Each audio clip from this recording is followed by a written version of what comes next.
오늘은 8계명 8계명입니다. 8, 90.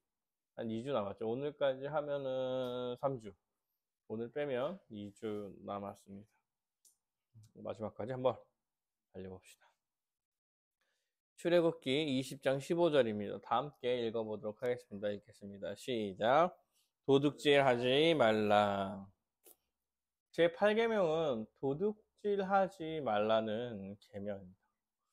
지금까지 계속 계명이 비슷하듯이 6계명, 5계명부터 사람 사이의 관계에 대한 계명인데 뭐뭐 하지 말라 라는 이야기를 주로 해요. 뭐뭐 하지 말아라.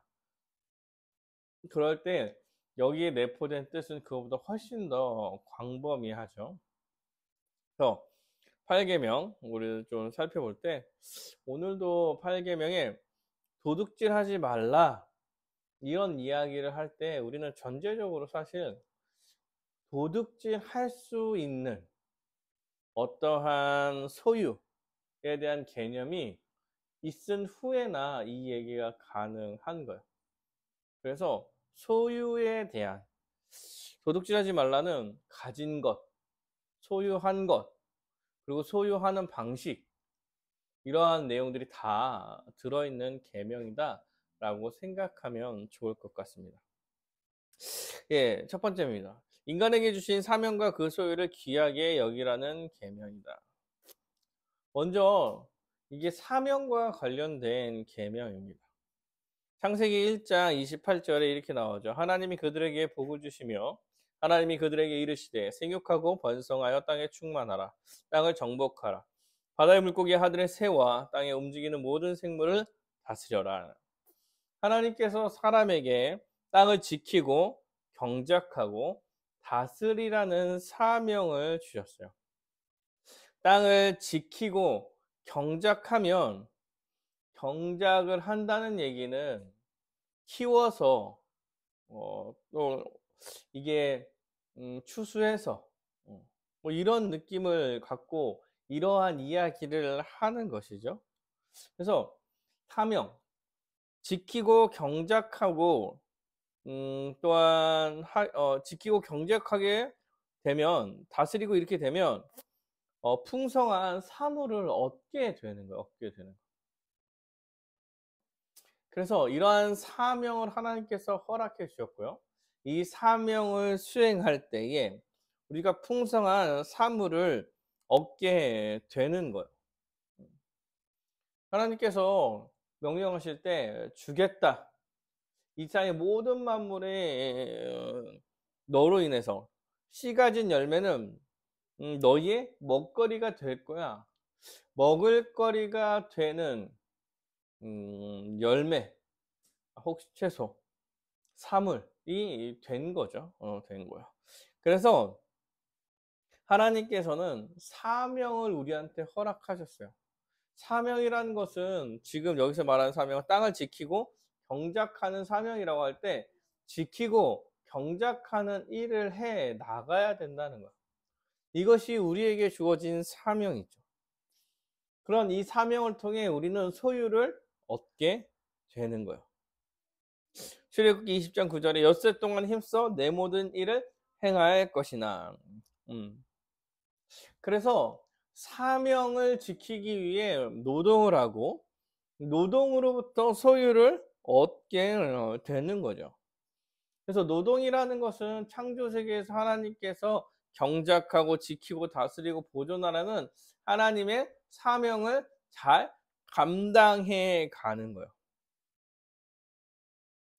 그리고 하나님께서는 이 소유를 남이 함부로 침해하지 못하도록 오늘 본문을 허락해 주신 거죠. 오늘의 십계명 사명을 허락해 주신 거예요. 그런데 하나님께서 이 노동을 통한 소유를 가지고 바르게 또 쓰시기를 바라셨습니다. 나눠주기를 좋아하고 함께 풍성히 함께 살아가는 것을 주님께서 꿈꾸셨죠. 그리고 그 나라에서 풍성히 모두가 함께 살아가는 것을 바라셨던 것입니다. 그러니까 도둑질하지 말라에는 기본적으로 우리에게 소유가 가질 수 있는 것이 허락되었다는 것. 그리고 그것을 위해 일하는 것, 사명을 감당하고 노동하는 것이 우리에게 주어졌다는 사실을 기억하는 거예요. 그래서 기본적으로 열심히 일을 해서 소유를 얻는 거예요. 그리고 얻게 된 소유를 잘 사용하는 것. 이것이 신자가 해 나가야 될 삶의 모습이며 이 모든 것이 도둑질하지 말라는 십계명 안에 들어가 있는 내용입니다. 십계명의 세부 내용을 살펴보면 먼저 뭘 하지 말라는 거냐면 타인의 소유를 강탈하는 행위는 도둑질이다. 이렇게 얘기해요. 그러니까 도둑질은 노동을 통해 얻는 유무형의 소욕을 증식하고 누릴 수 있는 선한 기회인데 이러한 기회를 박탈하는 것, 강탈하는 것 이런 것은 죄다 하지 말아라 라고 말하고 있는 거예요. 그러니까 남의 것을 뺏는다는 것은 정당한 노동이 아닌 것이며 노동을 통해 얻게 된 얻어서 누릴 수 있는 것들을 방해하는 거죠. 그리고 노동을 통해 무엇인가를 얻게 되는 선한 기회를 박탈해 가는 것. 그러므로 문제가 된다. 이번 하나님이 주신 사명과 그 소유를 보호하기 위한 8계명.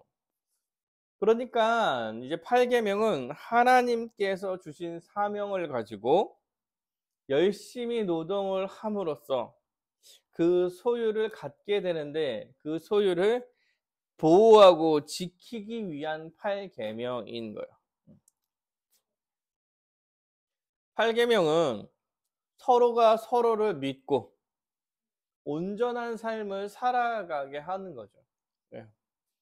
그래서 속임을 넘어 신뢰로 나아갈 때 세상이 평안하고 발전하고 안식을 누리게 되는 거예요.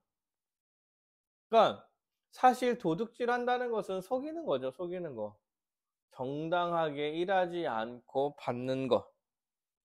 그렇다면은 지금 이것을 통해서 관계에 문제가 생길 거야. 그러면서 신뢰가 없어지고 불신이 생기고 그러면 세상이 평안하지 않고 발전이 더디게 되는 거야. 도둑질이 만연할 때 신뢰를 잃고 무너지는 세상입니다. 도둑질은 노동의 가치를 왜곡시키죠. 왜곡시켜요. 그리고 하나님께서 주신 사명을 무너뜨리는 거예요.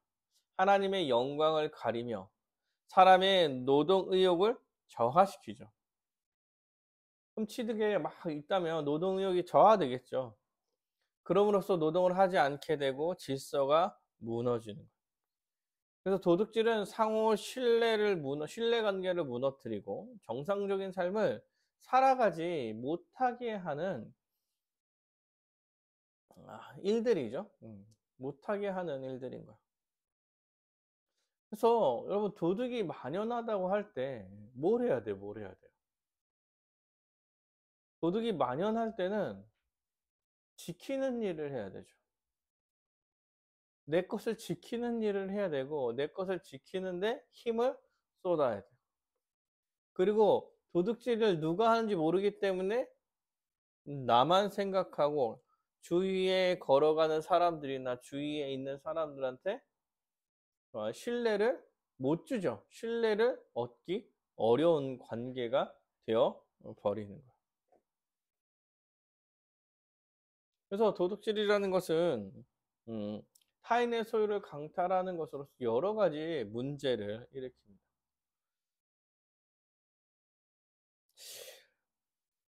8계명은 사명과 사물을 보호하는 것, 그래서 내 재산을 보호하는 것을 넘어서서 그냥 적극적으로 어떻게 살아가려는 삶이다라는 것을 요구하긴 합니다. 어떻게 사는 거냐면 이게 소유와 재산에 관한 것이라고 한다면 이 소유와 재산을 어떻게 쓸 것인가까지 가는 거예요.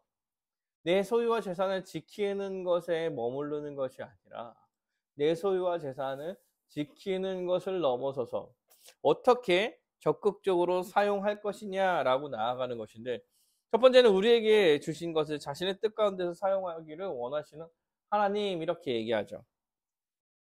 우리에게 주어진 모든 것이 주님의 것임을 기억해서 주의 뜻대로 사용하기를 하나님께서 원하시는 거예요. 사랑하는 여러분, 우리는 주님이라고 부르요. 주님. 주님. 예수님을 주인으로, 주님으로 모시며 살아가고 섬기는 자들인 거예요. 예수님을 주인이라고 이야기하죠. 그러면 우리가 가진 모든 것이 다 창조주의 소유이며 창조주 하나님, 주님께서 원하시는 대로 사용하기를 원하셔서 우리한테 주신 거예요. 그러므로 우리는 이것을 사용함에 있어서 주의 뜻대로 사용하기를 힘써야 되는 거예요. 우리가 가진 모든 재화, 자산, 모든 재물은 다 주의 뜻 가운데서 사용되어져야 합니다. 재산을 방만하게 여기지 말고 책임 있게 운영하기를 원하신다. 그러니까 함부로 내 맘대로 사용하는 것이 아니라 계획을 세우고 점검해서 잘 쓰려고 노력을 해야 한다는 거예요. 이게 도둑질하지 말라에 들어가 있는 계명입니다. 선한 일을 위하여서 사용하기를 원하고, 헌금하고 저축하고 재산을 증식할 때에도 왜 이 재산을 지금 증식하고 있는지에 대한 인식이 명확해야 돼요. 그러니까 우리가 재산을 증가할 계획을 세우고 있을 때 목적이 아주 뚜렷해야 돼요. 근데 그 목적이 뭐여야 돼요? 주님께서 원하시는 것에 목적이 있어야 하는 것이다. 우리에게 주신 모든 것으로서 자신의 이웃을 돌보고 구제하기를 원하신다. 그러니까 구제하고 남을 위해서 쓰고 함께 살아가기 위해서 우리는 계획을 세우며 재산을 사용하고 활용하는 거예요. 하나님은 여러 환경과 재산을 주셔서 우리의 이웃들을 돌보기를 원하시는 것입니다. 내가 사업을 잘하고 돈을 잘 벌어서 이게 내 것이 아니라는 거예요. 주님께서 허락하신 것을 기억하고 이것을 다 잘 쓰기 위해서 힘써 나가야 한다고 말하는 것입니다. 하나님께서 허락하신 재물에는 이웃의 몫이 있음을 우리는 기억해야 하는 거예요. 그래서 우리가 돈을 모을 수 있죠. 그러니까 다 자유롭게 다 할 수 있어요, 사실. 여러분, 우리가 뭐 가끔 주식을 할 수도 있고요. 그 적금을 할 수도 있고 또 뭐 보험을 들 수도 있죠. 여러 가지 일을 하지만 이 모든 것이 내 안위와 내 재산을 불리기 위해서가 아니라 이웃을 잘 섬기기 위한 것이 돼야 돼. 그러면 이웃을 섬겨야 되는 시기가 왔을 때 우리의 것을 포기할 수 있어요. 아, 그거 아까워, 안 돼. 이런 느낌이 없는 거예요. 이런 느낌을 없는 거라고 얘기하면 안 되죠. 넘어서야 넘어서셔야 합니다. 제8계명이 금지하는 죄. 제8계명이 그래서 뭘 금지하냐면 명백한 도둑질, 타인의 소유에 대해 불법적 점검 및 사용. 타인의 소유를 여러분 불법적으로 점검하거나 사용하면 안 되죠. 내 게 아니잖아. 하나님은 자신의 유익을 위해 타인의 것을 함부로 빼앗거나 사용하는 것을 금지하셨습니다. 금지하셨어요.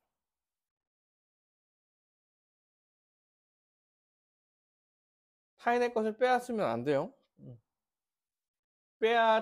타인에게 나에게 주기를 강요해도 안 되겠지. 억압적으로. 타인의 소유를 속여서 빼앗는 것도 안 됩니다.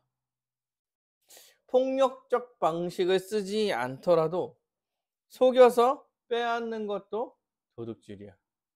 맞죠? 이 사람이 나한테 갖다 준 거예요. 무슨 짓을 했으니까 갖다 줬겠죠. 내가 억압적으로 뺏은 게 아닙니다. 그렇다 하더라도 속여서 빼앗으면 도둑질을 하는 거예요. 인권 광탈 및 침해. 하나님의 사람 마땅히 누릴 권리를 제공하거나 보호하지 않는 것을 도둑질로 여깁니다. 사람이 마땅히 누릴 권리를 제공하지 않고 보호하지 않으면서 일을 하거나 그런 이유로 인해서 유익을 취하는 것, 이런 것들은 도둑질로 여기겠다, 이런 거. 인권이 굉장히 중요합니다. 인권을 강탈하면서까지 불을 쌓는 거, 이런 것은 도둑질 하지 말라에 들어가 있는 거예요. 여러분, 이단 나오는 애들 일 시키고 아니면 일 시킨 다음에 정당한 대가를 치르지 않고 그거 다 교단을 다 달라고 얘기하던가 이런 거 있잖아요. 온 재산을 다 묻고 들어가는 이런 것들이, 그러니까 이단인 거예요, 이단. 왜냐면 8계명에는 사실 그런 게 없어요. 사실은 개인의 재산 소유를 인정하시는 거예요. 억압적으로 하는 것은 다 불법적인 거, 불법적인 거. 그러니까 인권이 강탈되는 거. 그러니까 잠잘 시간도 없이 일을 시킨다던가, 그러면서 이득을 취하는 거죠, 사장들이. 이런 것들 다 안 돼요. 이런 일들이 안 된다라고 얘기하는 거예요. 제8계명에서 얘기하는 은밀한 도둑질이 있어요. 은밀한 도둑질. 이게 합법적이어도 도둑질에 해당되는 것들이 있죠. 편법. 이게 합법적이라도 자신의 유익을 위해 이제 인간을 착취하려는 은밀한 시도를 도둑질로 여기신다. 여러분, 그러니까 목적이 내 유익을 위한 돈벌이를 위해서 무엇인가 하는 게 실제로 도둑질에 가깝다고 이야기하는 거예요. 도둑질. 불이한 상업활동. 은밀하게 속이는 거죠. 은밀하게 속여서 이득을 취하는 거. 약간 광고를 과장 광고를 한다던가. 그런 게 없는데 그런 광고를 껴넣고 전화하면 그런 물건 없다고 얘기하고, 약간 상술? 아니, 그런 물건은 약간 다 팔렸다, 이런 식으로 얘기해서 한번 오게 하는 거.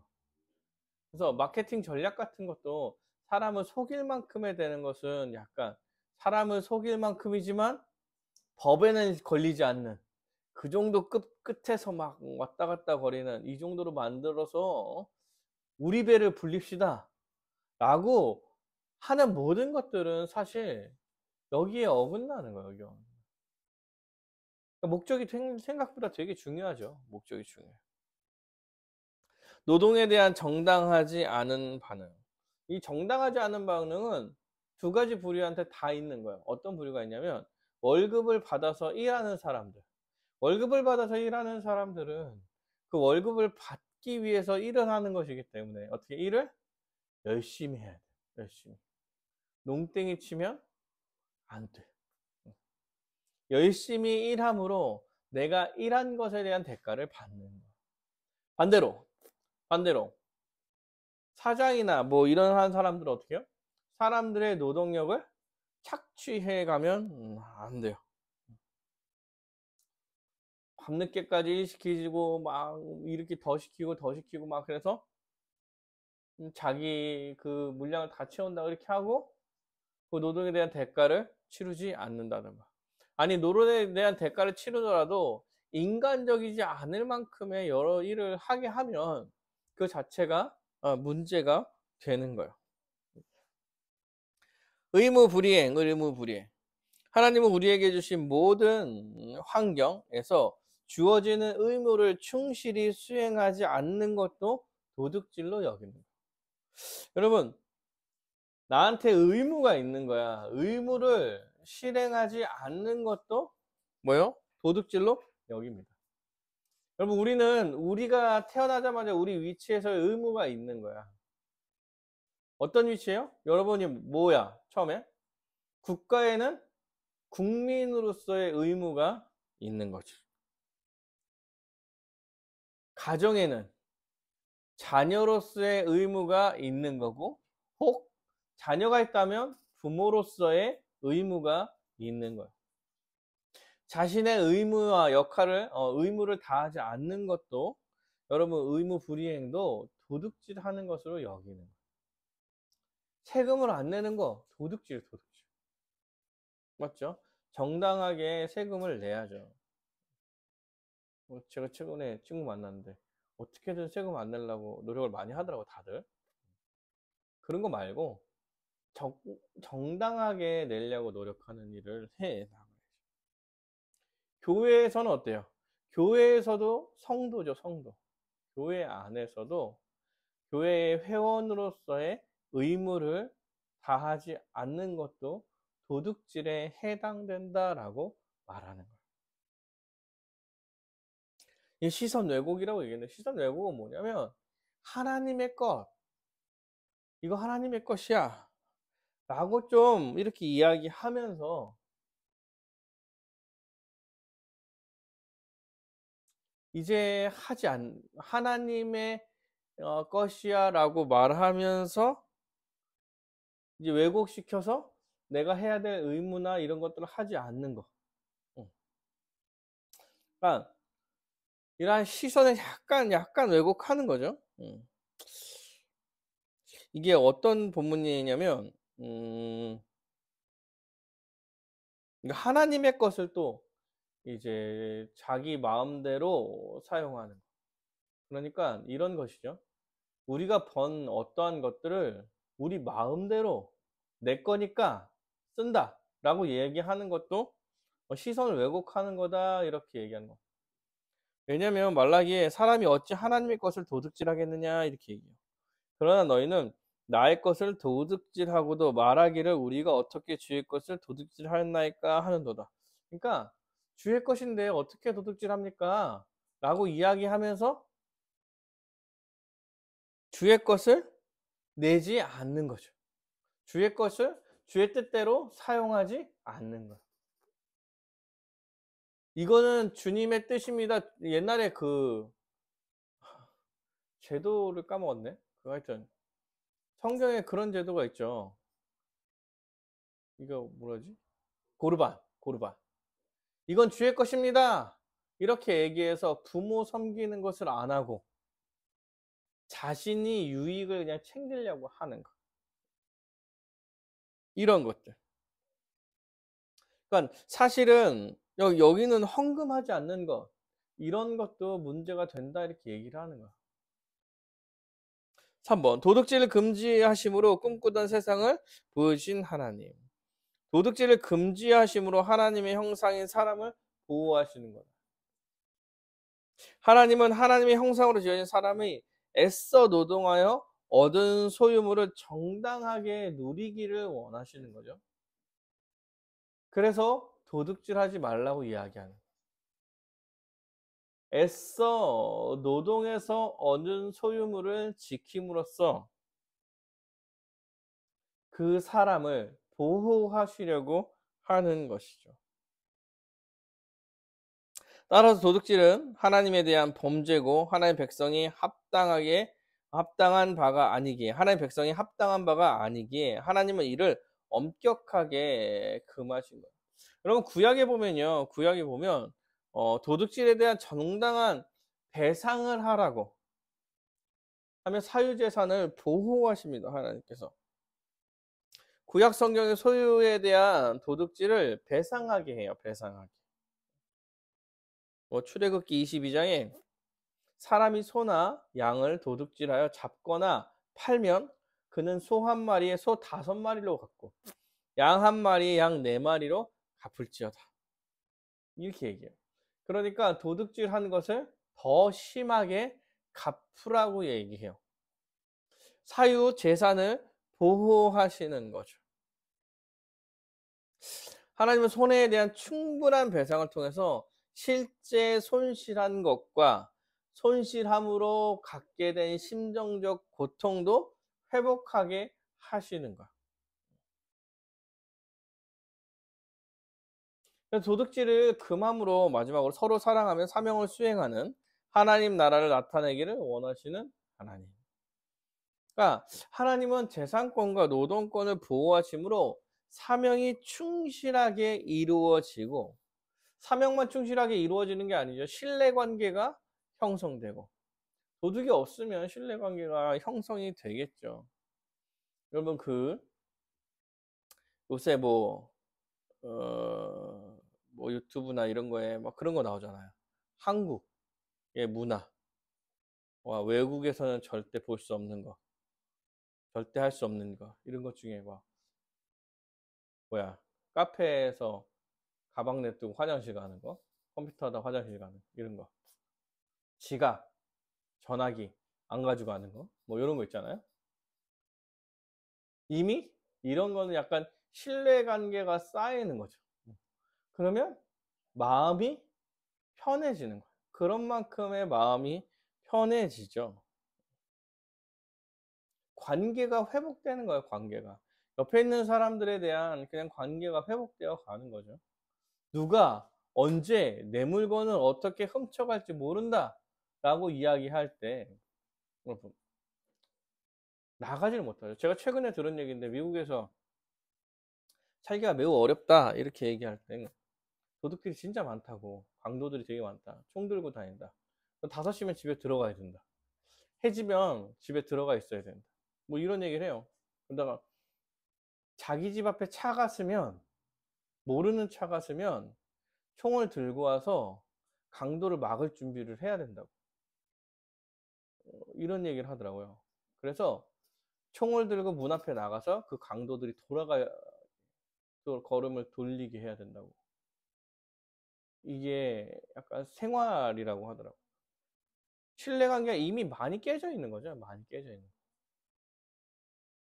그러니까 사실 재산권과 노동권을 보호하고 있는 것은 하나님 나라에서 평안과 안식과 화목을 누리는 일들에 해당되는 거예요.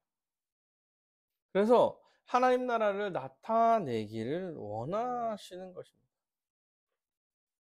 여러분, 배상하는 것도 마찬가지예요. 배상하는 것도. 여러분, 죄에 대해서, 잘못한 것에 대해서 배상을 하는 게 잘못을 한 사람도 편안하게 살아갈 수 있게 해주는 거. 맞죠? 한때의 잘못을 했지만 내가 그것에 대해서 다 배상하고 용서를 구하고 죄사함 받음으로써, 용서를 받음으로써 다시는 그 일 때문에 고생하거나 양심의 가책을 느낀다던가 그런 일이 없어지는, 그 사람도 새 출발할 수 있게 해주는 거예요. 그러니까 사실은 대가를 치르는 거는 사실 생각보다 되게 중요한 일이에요. 중요한. 피해자들한테 이제 피해를 다 갚아줘야죠. 이게 교회와 기독교의 원리죠. 그 옛날에 그 밀양에서 나오는 하나님께서 날 용서하셨습니다. 예? 이 얘기가 잘 알아둬야 되는데, 하나님은 용서하시죠. 그런데 배상하라고 하세요. 배상하라고. 죄를 돌이켜 책임을 지라고 얘기를 해요. 가장 대표적인 사람은 삭개오였죠. 삭개오 어떻게 했어요? 변상했어. 내가 잘못한 것에 대해서 다 갚고 배나 더 갚고, 이런 식으로 얘기하죠. 하나님이 용서하셨지만 우리 관계에서는 이미 해결될 일이 있는 거예요. 이것을 다 해결을 해내야 되는 것입니다. 제8계명의 요구, 그 길이 뭐네. 하나님이 청지기로서의 삶. 청지기에게 맡겨진 하나님의 소유. 성도는 하나님의 청지기로서 모든 소유가 하나님의 것임을 인식하면서 살아가는 거죠. 우리의 모든 소유가 누구 거요? 하나님의 것. 우리가 이것을 고백함으로 헌금을 하잖아요. 그리고 우리가 가진 재산을 사용할 때도 하나님의 것임을 인식하여서 하나하나 사용해 나가는 거예요.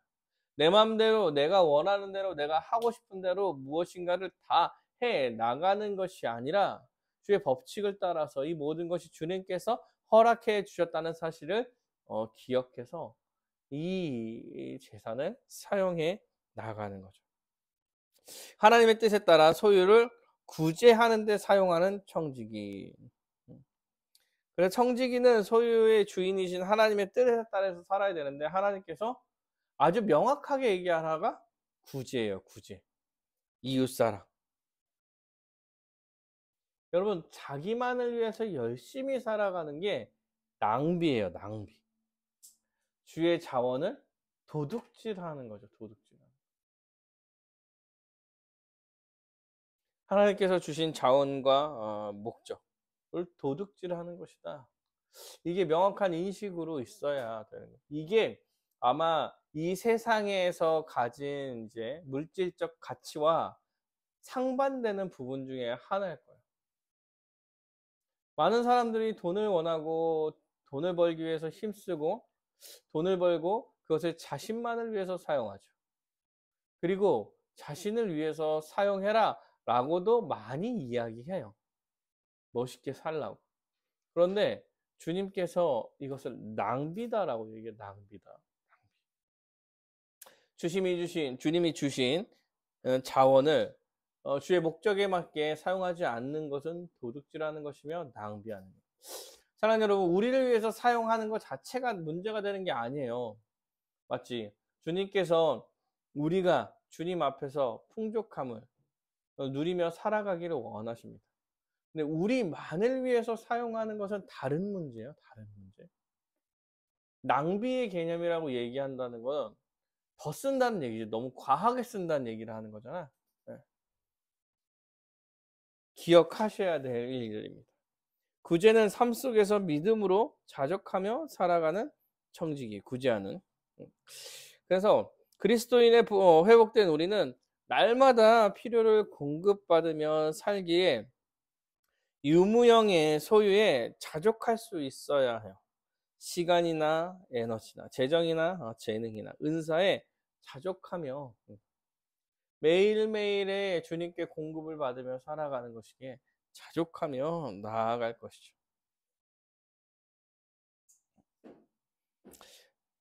더 가지면 행복해질 것이라는 생각을 버리세요. 그런 거짓에 속지 마시고요. 더 가지면 더 쓰려고 몸부림치며 맘죽의 끝이 없을 것이다. 예. 우리 이런 짧은 경험에서도 100만 원 벌면 부족한 것 같고 200만 원 벌면 부족한 것 같고 300만 원 벌면 부족한 것 같고 700을 벌어도 부족한 것 같고 1000 몇백을 벌어도 다 부족한 것 같다고 이야기하더라고요. 모든 사람이 거의 다. 나는 진짜 너무 풍족하게 벌면서 살아 라고 열심히 사는 사람은 거의 없는 것 같아요. 열심히 노력해서 노동을 하면서 살아가는 사람들 중에 그렇게 생각하는 사람이 거의 없어요.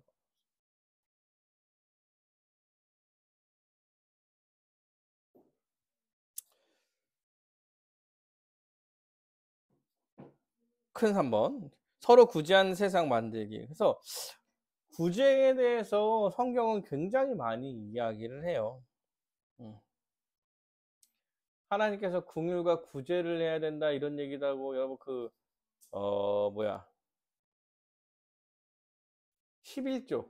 11조도 기업이 없는 레위인이나 객이나 고아 때문에 고아나 과부들 섬기기 위해서 11조에 대한 말씀을 좀 하셨고, 그리고 희년 아십니까? 희년?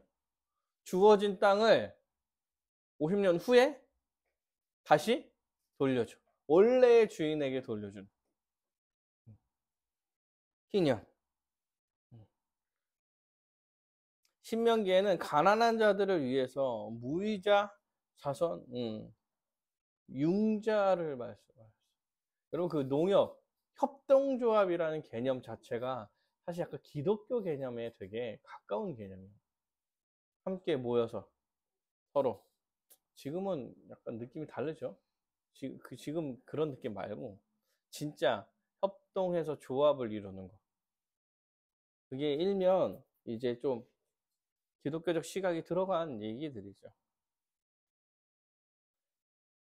그런 것 기억하세요? 그 이삭 줍기? 가난한 사람을 위해서 이삭을 다 따지 않잖아. 이게 실제로 여호와께서 명령하신 것들. 신약에도 마찬가지죠. 분명하게 구제에 대한 얘기를 합니다. 이미 교회가 탄생됐을 때 제일 중요한 거 중에 하나가 구제였어. 아무도 자기 것을 자기 것이라 주장하는 사람이 없었고 가난한 자가 없었더라. 이렇게 얘기하는 것은 구제를 굉장히 중요하게 여겼다는 얘기예요. 또한 집사를 뽑을 때도 마찬가지였죠. 구제를 굉장히 중요하게 여겨서 구제에 문제가 생김으로 집사를 뽑았잖아.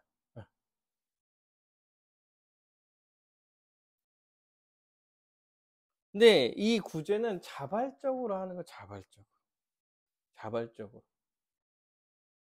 강요나 억압에 의해서 하는 것이 아니죠. 신구약 성경을 통해 우리는 소유의 이웃을 위한 자발적 구제의 몫이 늘 있어 왔음을 알려줘. 하나님께서 명령하시고 하나님께서 말씀하실 때 자발적으로 이웃을 위한 구제적 측면이 있음을 어떠한 제도에든 다 넣어 놓으신 거예요. 그냥 넣어 놓으신.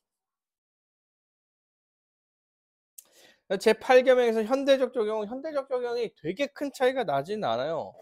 타인의 소유를 불법적으로 뺏어오면 안 되겠죠? 속여도 안 돼요, 속여.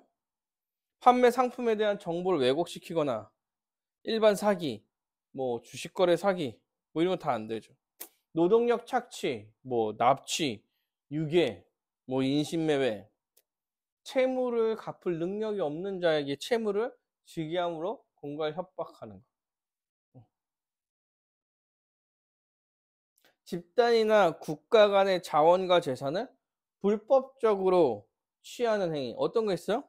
식민 통치, 뭐 독재, 공산주의 이런 것들. 불법이에요, 불법. 성경적 시각에서 불법입니다. 은밀한 도둑질. 불로소득. 뭐 취득한 물건을 돌려주지 않는 거. 뭐 도박. 이런 거 있죠. 복권. 남의 것을 속여서 빼앗는 여러 가지들. 불이한 사업. 뭐 아이디어를 도용하던 상품 정보를 누락하던 이런 거 안 되죠. 신용을 왜곡하는 거. 또한 정당하게 다루어지지 않는 노동 같은 거. 근무 태만도 그렇고 과도한 노동도 마찬가지고. 그런 것도 있어요. 공공재를 함부로 사용하는 거. 내 거 아니라고. 이런 것도 다 도둑질에 들어가는 거. 의무 불이행, 게으른 거. 의무를 불이행하는 거. 뭐 그런 것도 있어요. 요새 같은 거는 저작권 침해 뭐 이런 것도 도둑에 다 들어가는 거죠. 안 걸리면 된다가 아니죠. 제8계명에 여기 들어가 있는 것들. 개인에 적용한 뭐 다양한 구제, 다양하죠. 구제는 여러 가지 방식으로 다양하게 살펴볼 수 있어요. 개인이 해야 하는 구제, 뭐 개인이 이렇게 돈을 주는 거죠. 돈을 주고 구제 뭐 필요한 사람들한테 뭐 후원을 하고 지원을 하는 거. 뭐 아니면은 필요한 사람들한테 내 이웃과 내서 섬기기 위해서 돈을 모아놓는 것도 하나의 구제죠. 우리 교회도 마찬가지로 우리 구제적금 하지, 구제적금. 그런 거. 단체를 통해 할 수 있는 구제. 뭐 각 분야의 단체들이 있죠. 거기에 후원할 수 있잖아. NGO 단체들. 정부를 통해 할 수 있는 구제도 있습니다. 예. 어떤 게 있어요? 정부를 통해서 할 수 있는 구제 같은 거. 여러분 우리가 투표를 할 때 정책에 억압적인 법률을 바꾼다던가 아니면 복지로 가난한 사람들을 잘 살게 해준다던가 이런 거에 표를 던질 수 있는 거 이런 것도 우리가 해 나갈 방법일 수도 있습니다. 아니면 정부의 어떤 것에 뭐 참여해가지고 도와주는 일에 봉사를 좀 해 나간다. 지역 봉사 같은 거 있을 수 있어요. 구제를 위한 저축 같은 거. 예. 8계명을 성취하신 예수 그리스도. 그러니까 예수님께서는 사실 자신의 모든 것을 걸어서 우리를 살려주셨죠. 그러니까 사실은 주님께서 보여줄 수 있는 모든 것이 뭐냐면 모든 것에 아주 그 초점은 그런 거죠.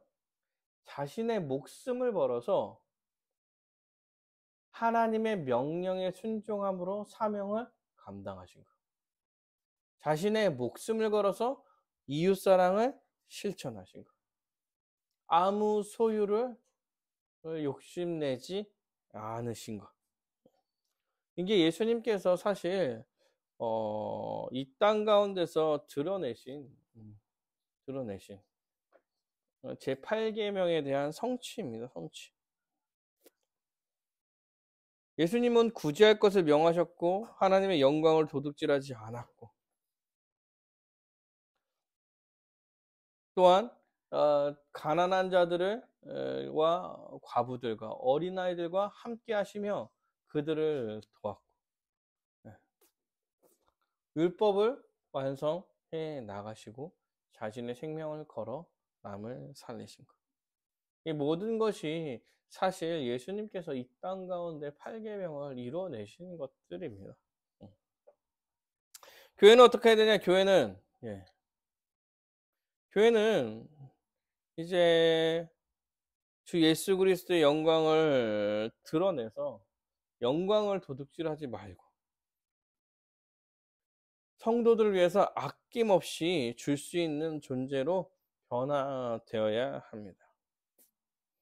이웃을 풍성하게 만드는 거에 힘써야 하고 구제를 하는 교회가 되어야 하는. 사랑하는 여러분, 교회의 구제뿐만 아니라 사람의 개인의 구제는 남은 걸 하는 게 아니에요. 남은 걸 하는 게 아니에요. 그러니까 필요한 것에 구제하는 거야. 그러니까 교회는 목표를 가지고 구제를 해 나가야 돼요. 우리 사정이 안 좋아서 구제를 멈추는 게 아니야. 어떻게 하면 더 도울 수 있지를 고민을 해서 좀 더 우리가 희생하더라도 구제하는 일에 힘써 가야 하는 거예요. 여러분 우리가 계획을 세울 때 참 세상의 경제적 경영적 논리와는 굉장히 차이가 나는 다른 계획을 세워야 될지도 몰라요. 왜? 구제해야 되잖아요. 구제. 아무 유익이 없는 우리가 손해를 봐야 되는 그런 구제를 계속 더 늘려가고 시행해 가야 한다는 거예요. 구제를 멈출 때는 언제나요? 구제를 멈출 때는 구제가 필요가 없어질 때 그때 멈출 수 있는 거죠. 그때 멈출 수. 10년이든 20년이든 30년이든 계속 필요로 한다면 구제할 수 있는 거예요. 구제할 수 있다. 우리께 부족해져도 멈추지 않기 위해서 힘쓰는 거예요. 구제로서 초월성을 나타내는 교회. 이거는 뭐 아까 얘기했지만 교회는 처음부터 구제를 이야기했습니다. 교제를 통해 참되게 구제하는 교제. 이거는 교제가 교회의 구제를 잘 할 수 있게 만드는 거죠. 만드는 거. 왜요? 잘 교제할 때 서로의 상황과 환경과 어려움을 알게 되고 그것을 심적으로나 물질적으로나 도울 수 있는 그런 상황이 만들어지기 때문에 좀 더 참되게 교제하는 것. 이것은 구제의 입장에서도 매우 중요한 것입니다. 집사를 세워 온전히 구제합니다. 이 구제가 잘 감당되도록 우리는 집사를 세우는 거예요. 뭐 집사가 구제만 하지는 않죠. 그런데 성경에서도 집사를 세우는 아주 명확한 이유 중에 하나가 구제였어, 구제. 왜냐하면 교회의 구제가 사실은 본질적 사역 중에 하나였기 때문에. 이웃사랑의 본질적 사역 중에 하나예요. 본질적 행정 중에 하나가 구제여서 대표적으로 구제를 이야기해서 성경에서 나타난 것이고 사실은 집사는 모든 행정적인 부분을 담당하죠. 중요한 게 재정 결정이고 그 중에 가장 중요한 건 본질적 구제다. 그래서 오늘 제8계명에 대해서 살펴봤습니다. 제8계명은 도둑질하지 말라요. 근데 다른 계명들과 마찬가지로 도둑질하지 말라는 단순히 도둑질하지 않는 것에서 그치는 것이 아니죠. 도둑질하지 말라고 얘기할 때 어떤 사유의 재산, 하나님께서 재산을 허락하셨다는 것과 노동의 사명, 그리고 주님께서 허락하신 재화를 어떻게 사용할 것이냐에 대한 내용도 다 담고 있는 것이 제8계명에 들어가는 내용이다 라는 사실을 기억하시는 여러분이 되셨으면 좋겠습니다.